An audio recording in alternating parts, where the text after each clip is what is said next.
एक दोस्त ने दूसरे दोस्त से पूछा, तुम्हारी माँ की सबसे पसंदीदा डिश कौन सी है?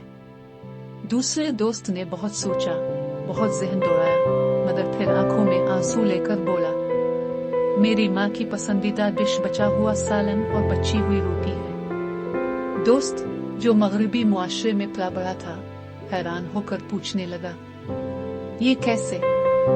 दूसरे दोस्त ने जवाब दिया, मैंने बहुत सोचा। पिछले 20 बरसों का मंजर मेरे ज़हन में घूम गया, लेकिन मुझे कभी ये सुनने को नहीं मिला कि माँ ने कहा हो, बेटा, आज बहुत दिल कर रहा था फुला खाने को, तो मैंने बना लिया। गुजरे 20 बरसों में बस यही सुनने को मिला।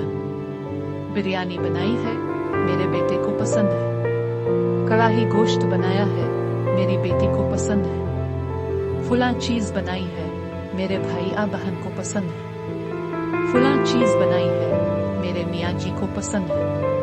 और कभी तो ऐसा हुआ कि घर के एक फर्द ने कहा, मुझे आज चावल खाने हैं, और दूसरे ने कहा, मुझे सब्जी खानी है। माँ ने दोनों के लिए अलग अलग खाने बनाए। आज जब तुमने ये सवाल पूछा, तो मैंने सोचा कि पिछले 20 बरसों में माँ ने अपने लिए क्या पकाया। कुछ भी तो नहीं, बस एक ही शौक था कि बच्चों से जो बच जाएगा वो मैं खा लूंगी। और कभी कहती, बेटा, और डालो, खूब पेट भर के खाओ, अभी सालन बहुत पड़ा है। जबकि सालन कुछ न होता और मैं खत्म कर देता।